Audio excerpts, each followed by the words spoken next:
Hey guys. Okay, I'm trying a new feature on my phone. I don't know, I've never tried this new video feature, but I want to just kind of like see how it comes out.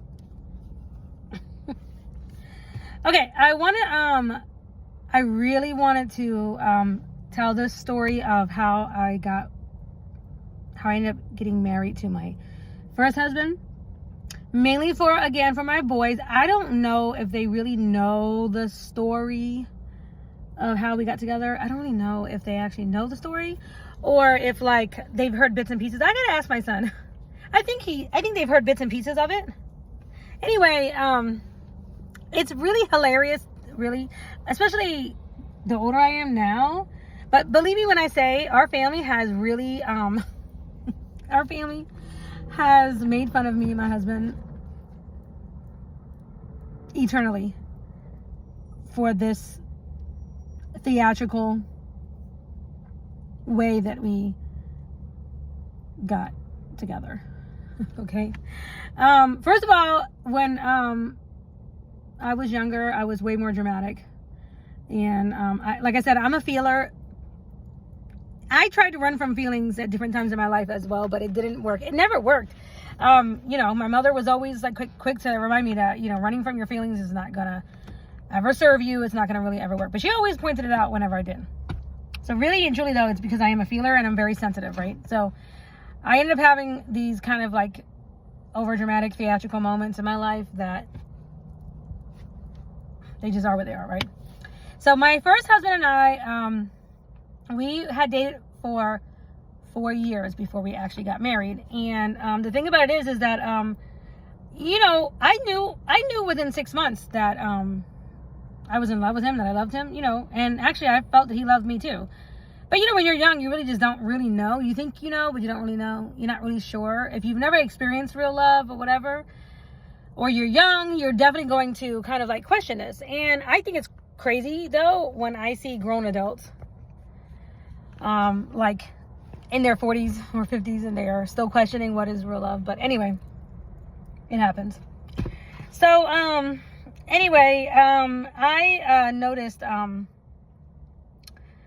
don't know, we were together 4 years total, but I did break up with him twice because he lied about whatever. Like it was him, it wasn't me. I'm not gonna say I was perfect, but I had to break up with him because he lied to me, or he was, you know, and I didn't feel respected, right? So, but the second time that I broke up with him, for sure, I was like, that's it. You know, he's a liar. He's lied to me. I'm done. I'm not even gonna like try to pretend or whatever. And, you know, I'm not gonna take him back. I'm gonna go for somebody else, right? For somebody else. And so, I had decided, we were broke up for 4 months. And by the second month, somebody else had taken an interest in me, and it was actually another brother that went to my congregation. He was here in Georgia, actually. And he and I met or whatever. We decided to kind of start talking or whatever, and we did. We start talking and whatever. He, you know, showed an interest in everything, and I thought I had an interest in him as well. As my mother did, and she was right. I was actually running, but I kind of spur of the moment decided, like, because the person that I fell in love with, he was like, hey, I want to get to know you or whatever. I really like you, blah, blah, blah. Why don't you come up and stay in my place, and I'm going to go stay with my mother. So that way you could be over here and we could see each other more, but, you know, you'll have your freedom or whatever being in my place. So I took him up on that opportunity and decided to go ahead and move, right? And I can remember this, telling my mom and telling a friend of mine, an older friend of the family, who I'm still friends with to this very day. I remember going to that friend's house and saying, you know, like, I'm moving. And they're like, what happened to Travis? Wait a minute, you guys, you were with Travis forever. Everybody just knew we were going to get married. They just knew we were going to get married. Like, we heard this all the time. When are y'all getting married? When are y'all going to get married? Blah, blah, blah. And so everybody was like very like big on, or everybody was like, Mel, you're just running from your feelings. You're running from, you know, your feelings. I'm like, no, I'm not running. I really don't love him no more. I'm mad. I don't like, you know, he's a liar. He's always going to be a liar. And, you know, he's gonna hurt me and blah blah blah, you know, whatever I said to convince myself that I really wanted to get to know this other brother, and I really wanted to, I was really caring about him, but really and truly, I was running. Anyway, my mom, I don't know how she dealt with me, because I think she just put her hands up, like, because I remember her talking to my friend, and I can remember the look on their faces, like, we can't stop this girl from leaving the state. She's about to go leave the state, and she's only like 2 months away from being broke up with Travis. No. It was closer to 3 months, I think. Or maybe, it was 4 months. Maybe it was, I don't know. I think I made this friend. Now I'm trying to figure it out. Anyway, I know we broke up for 4 months total. So, this was near the end of it. So apparently we had been broken up for about close to 4 months or whatever, right? But I think I started talking to this person maybe a month, something like that. I can't remember all the details. It's been so long ago. But anyway, I packed up whatever I could in my car, okay, and I headed to Georgia, and Savannah to be exact. And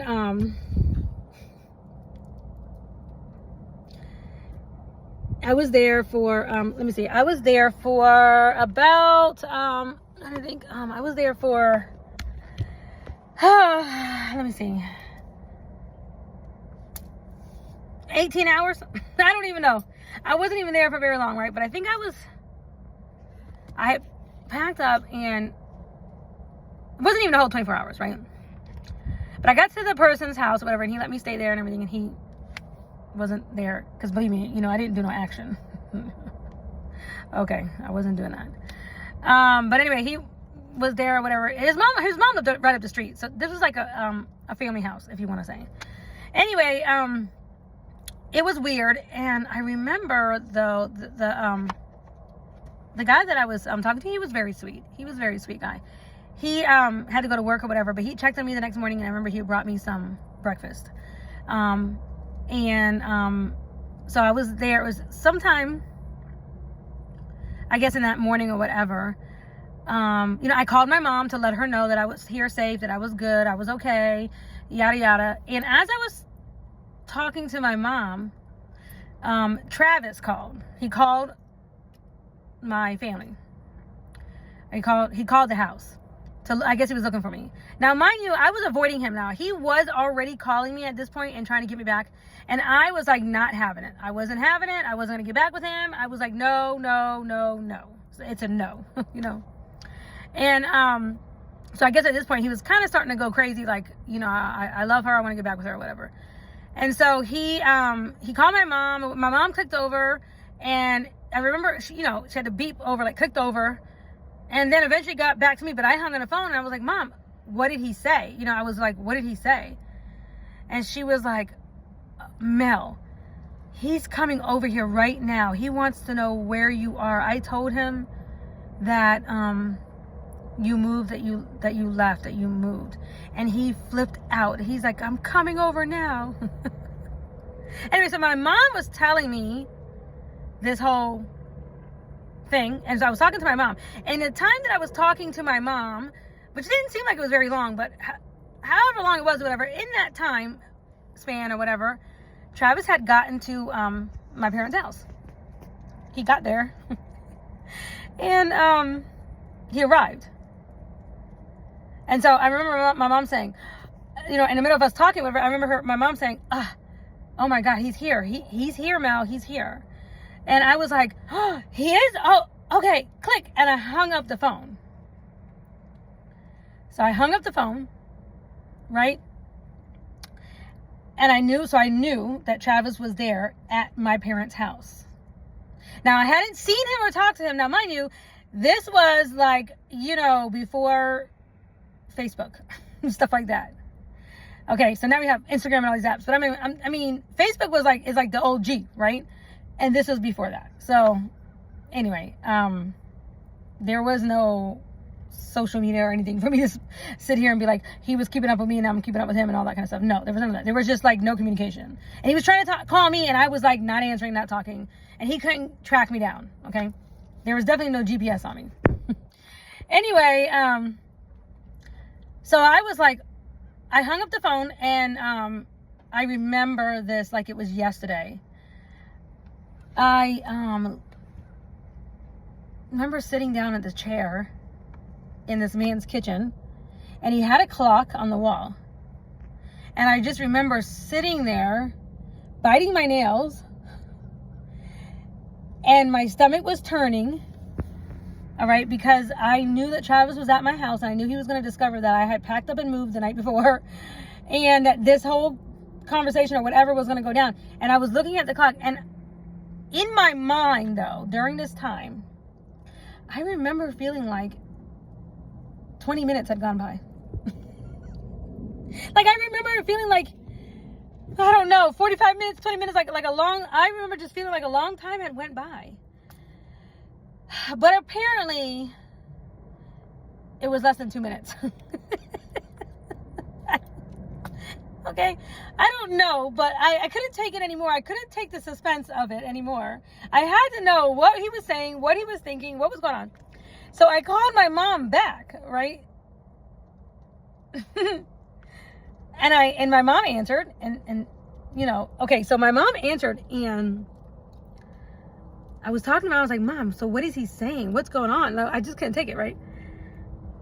And my mom I don't even know what my mom said, but my dad picked up the other phone, like where my dad was at. I guess he was talking to Travis.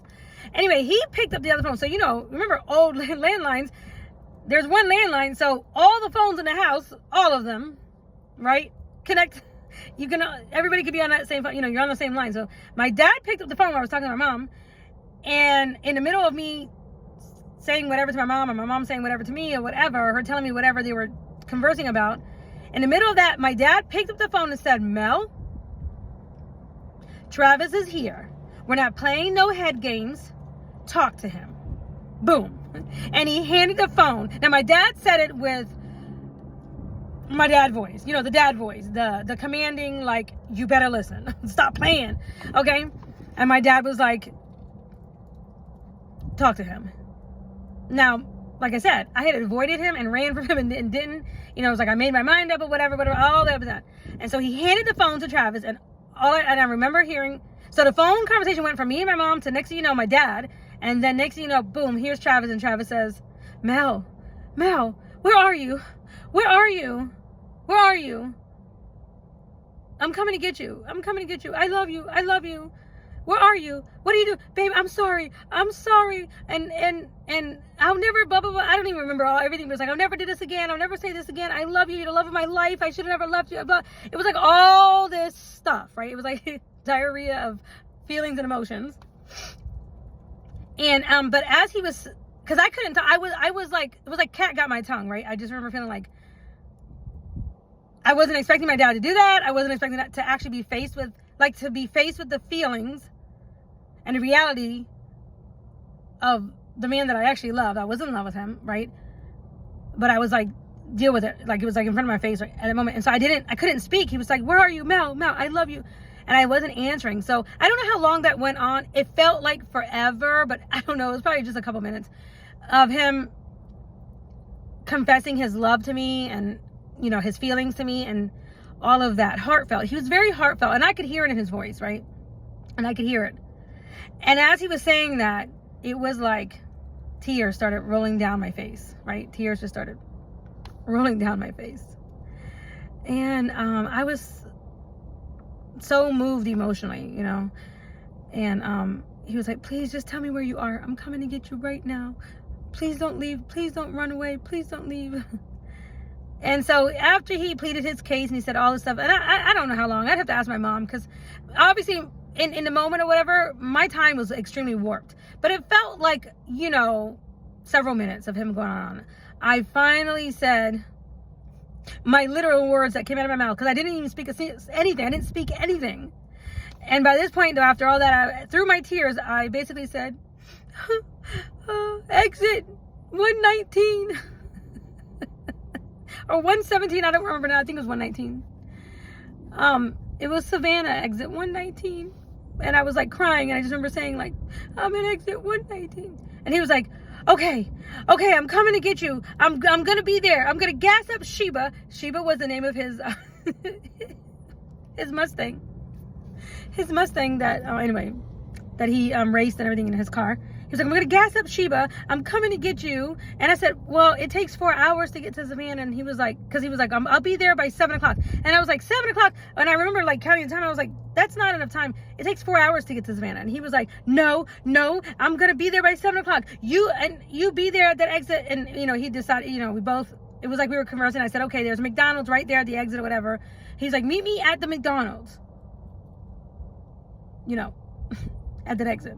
Meet me there by 7 o'clock. Now, up until this point, that man was the latest. He was the epitome of how everybody knows. You know, we all say this all the time. You know, say every black folk know that black folk are late, right? We're late everywhere you go. Late.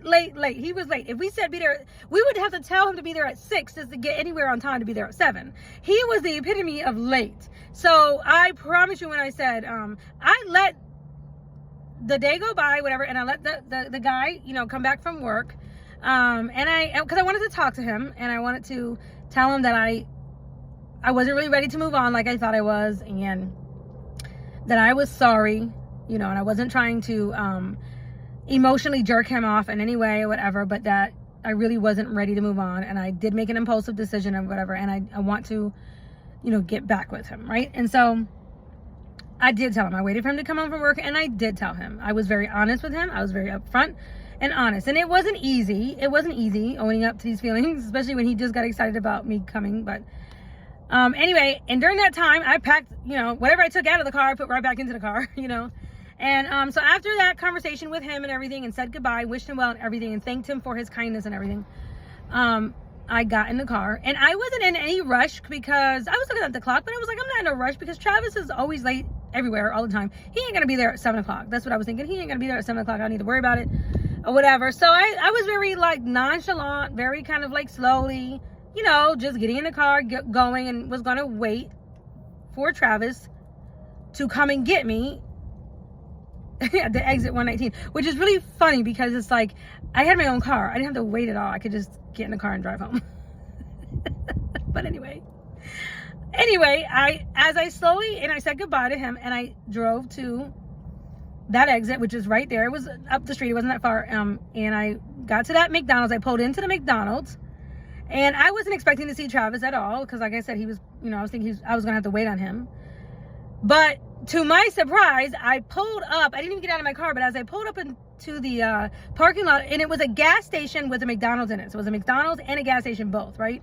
And as I pulled into the parking lot, I see Travis walk out of the door, out of the building, you know, out of the McDonald's part or whatever. He was walking out, and he saw me.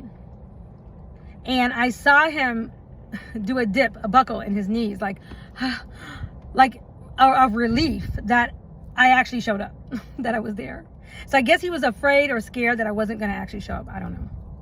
But I saw him do this, like, look on his face or whatever. So, and I was pulling up, and like I said, I parked, and I got out of the car, and I would say ran to meet him, but I didn't really run, but you know, I just quickly got out, you know, to meet him.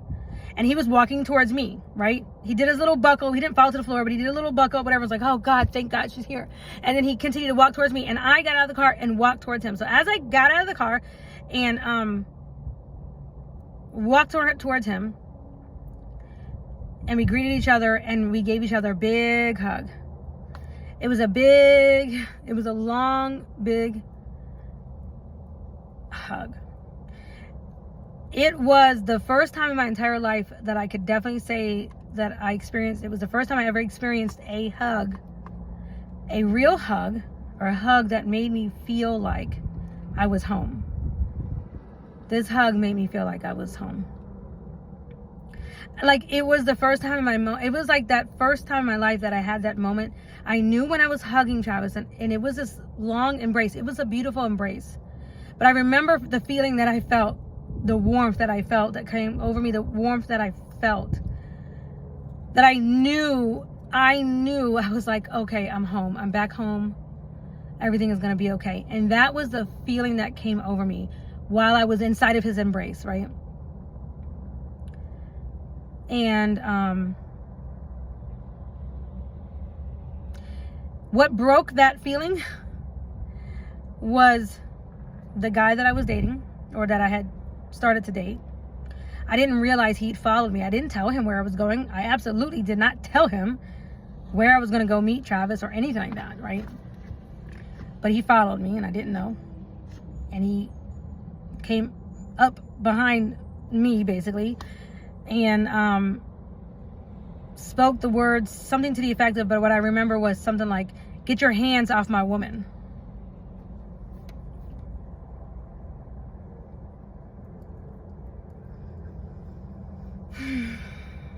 And it was like, that broke our hug up.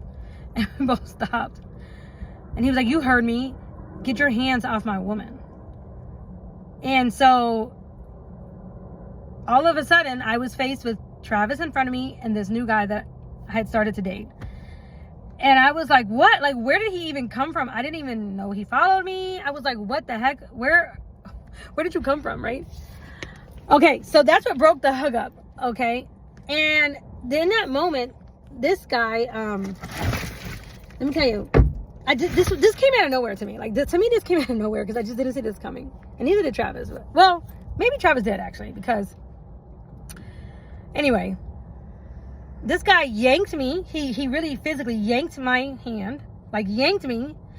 And this is a weird thing. I don't know if I had the keys in my hand. I think I had my keys to my car in my hand, or if I left them in the car. I don't really know. Out of excitement for seeing Travis, I don't really know. But somehow this man got the keys to my car in one hand and had me, my hand, in his other hand, like holding me back. like, you know, he was holding me back like this, like, you know, like I was standing behind him and he was standing between me and Travis now. So all of a sudden, he was standing between me and Travis, holding me back, like ready to fight Travis, ready to get down. And he had my keys. I don't know how that happened. I have no idea how that happened. Now, I didn't know that Travis, being a guy, I guess, you know, was kind of smart. Well, he was smart, but he had brought a friend with him who actually was my sister-in-law's brother. So I don't know what he was, a brother-in-law, but anyway, at the time, they were just friends. He brought a friend with him to ride up with him, and I didn't know. Basically, so that friend could drive my car home, and me and him could drive together. But he did tell me this later, and the friend told me this too. I didn't know. But basically, Travis was like, "Hey, yo, in case things pop off or whatever, I'm gonna bring backup with me, or whatever." So I didn't even know that he had even thought about like that or anything like that. I didn't even know. But yeah, so at this point, they start going back and forth to each other. And things got real rowdy in each other's face real quick. And then his friend that's when his friend came up and got right there next to Travis or whatever, and they're going back and forth, but they got so loud and kind of starting to, I would say, push up on each other. And when the manager of McDonald's or the gas station, I don't know, but one of them, I remember they were white because they came out. This is a group of black folk. Well, his friend was white, but anyway, the manager came out and said, "Yo, y'all better, you know, tone it down. We're gonna call the cops. Break it up, tone it down." Whatever they screamed out some sort of command or demand or something to break it up, right? The two of them, because they were going at it. And I was sitting here mortified because I was like, what in the world? How did this just happen? Like, what? I just had this whole talk. How did I didn't even know he followed me. I mean, I was so naive. Anyway, so basically they were really about to really go at it, really go at it. And like I said, this guy had me in one hand or whatever, and he had me behind him. He wouldn't let go. And I'm telling you, my wrist was red from the way he was holding me. But basically at some point Travis screamed at me and said, you know, "Yo, Mel, right now, just go ahead and how did he say? Go ahead and solve this issue right now. Just solve this issue right now and decide who you want, what you want. Go ahead. You know what?" Something to that effect, Travis said. "Go ahead and speak your piece, or say what you want to say, or whatever." Something to that effect. I remember he said, "Just, you can solve this problem right now. We don't even need to do this," or whatever. I just remember Travis saying something like this. I'm not even about to, "You're not even worth it," or not to me. He did that to me. He was talking to the guy. He was like saying something to him like, "You're not even worth whatever." I don't even know, to this guy, but he was like, I know my woman or whatever. I know my lady. I know that's my woman or whatever. Something to that effect he was saying or whatever. He's like, yo, Mel, you can go ahead and just solve this right now. We don't even need to go like this or whatever. You decide who you want. You decide who you want or whatever. So Travis was saying that to me. Like getting back. And I was just sitting here like, this happened so fast. It just happened so fast. It was like this. And I was like kind of in shock still, but I was like, oh my God, you know. So anyway, when Travis said that to me, and I looked at the guy, and I looked at Travis, and I looked at him. And now, mind you, he's still holding my hand, and I looked at him, and I think I must have looked at him in a little bit of a scared kind of look, because I kind of really was at this point. The fact that he was like not letting me go in a way, and it was a little, definitely like violent, if you want to say, I don't know, controlling.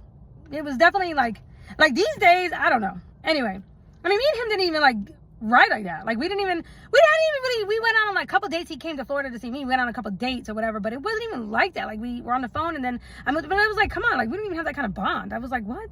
So anyway, I looked at him and I was like, his name, you know, I don't want to say his name, but I said, so-and-so, you know, I said, I love Travis and I want to be with Travis. Please, let's not do this. And the dejection, the look on his face was so dejected. I was like sad lost puppy or something. I don't know. He just looked so dejected. Like, wow, you gonna do me like that? I don't know. He just looked really sad, like. And I think maybe he even thought to himself, well, at least I can say I tried or something. I don't know. But anyway, he threw the keys down on the ground and threw my hand like that. He was like, whatever. And he was like, whatever. I don't even know what he said at that point. I don't know. But he like let go of my hand and he threw the keys down and he started walking away. And I looked back at Travis and I went back to hugging him. And he was like, yo, let's go. Let's get out of here now. Let's go. I'm taking you home now. We're going home. Now, mind you, our whole family, from my family to his brother and my sister-in-law, they all knew that Travis was coming up to get me. So they all knew about us breaking up. And because, you know, like you have to hear them tell their side of the story because they heard Travis and everything. Now, if you hear my mother's and my father's side of their story of what they saw when Travis came to the house, it was obviously different from what I knew to be true because I wasn't there, right? And it was Travis never wanted to admit to this, but if you were to ask my parents and my mother, you know, she will say that when Travis came through the door, I guess he came through and, you know, was like, where's Mel? Where's Mel? And I don't know if he had heard I moved. I don't even know exactly. But anyway, he was like, where's Mel? Where's Mel? And apparently he threw himself to the floor and begging my dad at my dad's feet. I mean, this is what my dad said. My dad's not a liar. So this is what my dad said. And my mom said it too. That he was on the floor begging my dad's feet. Please, I'm sorry. I love her. I miss her. And where is she at? Tell me where is she at? And they were like, Travis. First of all, I guess my dad said to Travis, my dad was like, yo, my dad said, Travis, get up. Save your dignity.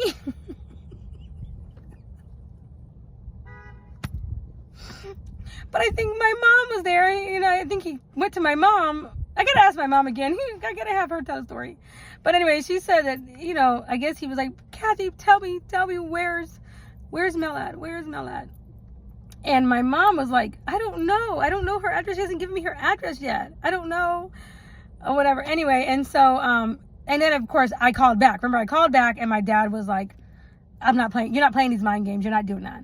And my dad told me later on, he was like, Mel, you know you love him. I know that you love him. And that's why you called back. Because my dad told me, he said, Mel, you knew Travis was here when when you knew he was here when you were hung up with your mother and you called back.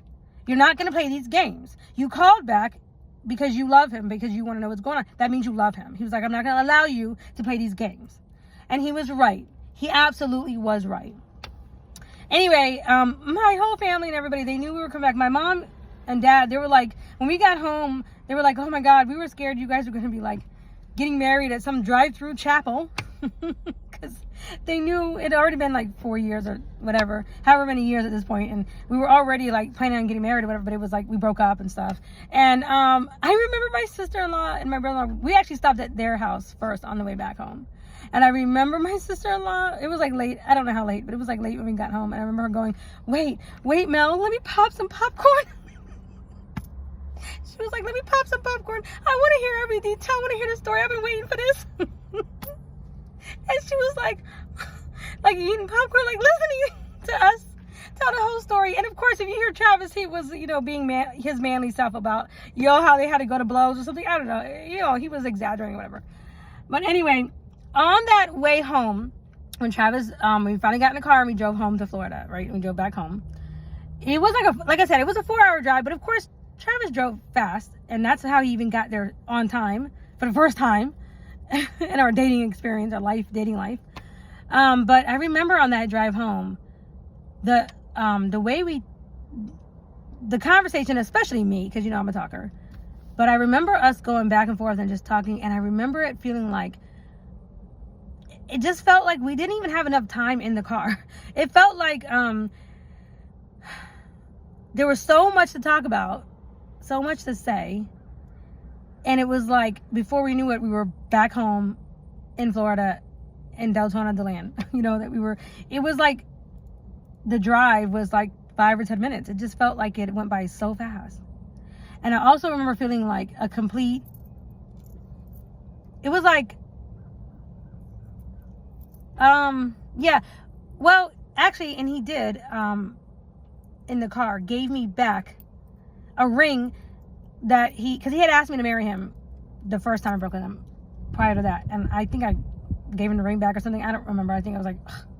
I was like, no, you lied to me or something. I don't know. I was playing hard to get her. I really wasn't even playing. I was really serious because he really lied to me. And I was like, no, you're not marriage material. You're a liar or whatever. But anyway, he put the ring back on my hand. So anyway, I remember, though, by the time we got to Florida and everything, I knew he was my husband.